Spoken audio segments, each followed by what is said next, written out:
स्वागत है बच्चों आपका इकोनॉमिक्स बाय सागरिका के चैनल पे। आज हम लोग बिजनेस के बारे में पढ़ने वाले हैं। बिजनेस को समझने से पहले आपको एक टर्म के बारे में जान लेना ज़रूरी है, that is goods and services, कि गुड्स और सर्विसेज के बीच में क्या अंतर होता है। गुड्स मतलब होता है बच्चा लोग कोई भी सामान जो कि हम लोग कंज्यूम करते हैं। जैसे कि मेरे पास ये पेन है, ये लैपटॉप है, कॉपी है ना, और कोई भी चीज़, मोबाइल है, ये सारी चीज़ किस में आती है? गुड्स में आती है। ये एक ऐसा सामान है जिसको हम कंज्यूम करते हैं, ठीक है, जिसको हम यूज़ करते हैं। बट सर्विसेज क्या होता है? ये कोई सामान नहीं होता, ये एक काम होता है जो एक इंसान दूसरे इंसान के लिए करता है। यानी कि डॉक्टर आपको कोई सामान नहीं बेचता है, वो आपको अपनी सर्विसेज प्रोवाइड करता है।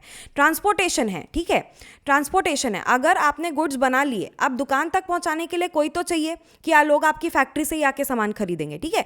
तो फैक्ट्री से मेन शॉप तक पहुंचाने के लिए ट्रक्स चाहिए, सामान चाहिए जो आपको वहां तक सामान को पहुंचा के देगा। तो ये हो गई service, transportation.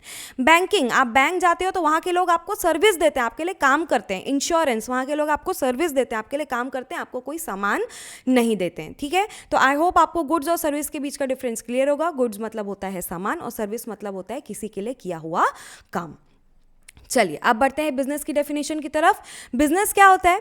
Business refers to those economic activities. Economic activities क्यों? क्योंकि हम इसको पैसा कमाने के लिए करते हैं। ऐसी इकोनॉमिक एक्टिविटीज जिसमें हम गुड्स एंड सर्विसेज का प्रोडक्शन, परचेज और सेल करते हैं, ठीक है।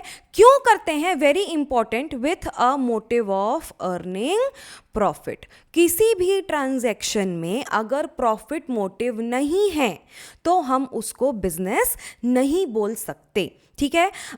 अगर आपने अपने पुराने फ़ोन को अपने फ्रेंड को बेच दिया तो हम उसको बिजनेस नहीं बोलेंगे, क्योंकि आप उसको प्रॉफिट मोटिव के लिए नहीं कर रहे हो, आप बस पुराना हो गया बोल के बेच रहे हो। प्रॉफिट कमाने का, फायदा कमाने का मोटिव होना बहुत ज़रूरी है बिजनेस कहलाने के लिए। So let's read the definition once again.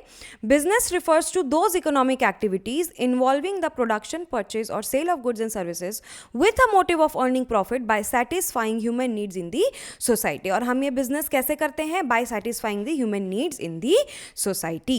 चलिए अब अपन कैरेक्टरिस्टिक्स ऑफ बिजनेस एक्टिविटीज की तरफ चलते हैं, जल्दी से कंप्लीट कर लेते हैं इसको भी। सबसे पहला क्या है? Business is an economic activity. मैं आपको बता चुकी हूं, इसको ऑब्जेक्टिव ऑफ अर्निंग मनी से किया जाता है, इसीलिए इसको इकोनॉमिक एक्टिविटी कहा जाता है। सेकेंड पॉइंट क्या है?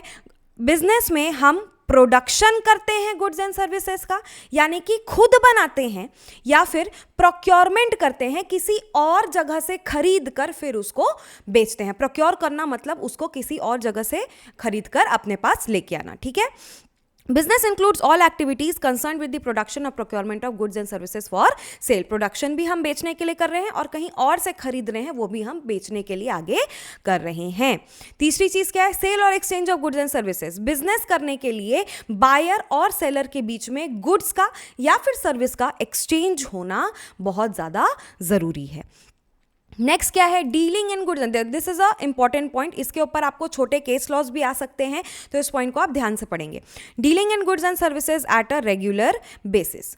साल में एक बार कोई काम कर रहे हो ऐसे ही, तो उसको अपन बिजनेस नहीं बोलते हैं। बिजनेस कहलाने के लिए डीलिंग्स का रेगुलर होना जरूरी है। There should be regularity in exchange of goods and services. One single transaction of sale और purchase does not constitute business. अब हमारे घर में मम्मी है या दीदी है या पापा हैं, जो भी हैं, पुराने न्यूज़पेपर्स को न्यूज़पेपर वाले को बेच देते हैं, ठीक है। ये हम लोग बहुत कम करते हैं, बहुत कम फ्रीक्वेंसी होती है साल में इसकी, इकट्ठा हो गए, ज्यादा हो गए तो हमने बेच दिया। तो क्या इसको बिजनेस बोल दोगे आप? बिल्कुल नहीं। क्यों? क्योंकि ये रेगुलर बेसिस में हम कंडक्ट नहीं कर रहे हैं, इसलिए ये बिजनेस नहीं कहलाएगा, ठीक है। नेक्स्ट पॉइंट क्या है? Profit earning. The main purpose of business is to earn profit. It cannot survive without making profits. एकदम easy है, कुछ भी नहीं है इसमें समझाने को। बिजनेस का मेन पर्पस प्रॉफिट कमाना होता है और प्रॉफिट कमाए बिना बिजनेस सर्वाइव नहीं कर सकता। अनसर्टेनिटी ऑफ रिटर्न, ठीक है। हर बिजनेस में हम पैसा इन्वेस्ट करते हैं। क्यों इन्वेस्ट करते हैं? प्रॉफिट कमाने के लिए। बट क्या जरूरी है हर बिजनेस में प्रॉफिट हो? बिल्कुल जरूरी नहीं है। प्रॉफिट वेरी कर सकता है, कभी ज्यादा हो गया, कभी कम हो गया, और कभी हमको लॉसेस का भी सामना करना पड़ सकता है। So there is always a possibility of losses also. Seventh क्या है? Element of risk. बिजनेस के साथ साथ रिस्क भी हमेशा चलता है। जैसे विक्रम के साथ आपको हमेशा वेताल मिलेगा, बिजनेस के साथ आपको हमेशा रिस्क जरूर मिलेगा। All business activities carry risk because future is uncertain. ठीक है, फ्यूचर जो है वो किसी ने नहीं देखा है, वो अनसर्टेन है। और आप कितना भी कंट्रोल करने की कोशिश कर लो, बिजनेस को कुछ एक्टिविटीज के ऊपर कोई भी उसका कंट्रोल नहीं रहता है। वर्कर्स को आपकी कोई बात बुरी लग गई, क्या कर लोगे आप? बैठ गए वो लोग स्ट्राइक पे, आप कुछ कर सकते हो? नहीं, आपको उनके साथ डीलिंग करनी पड़ेगी, तब जाके आपका काम आगे बढ़ेगा।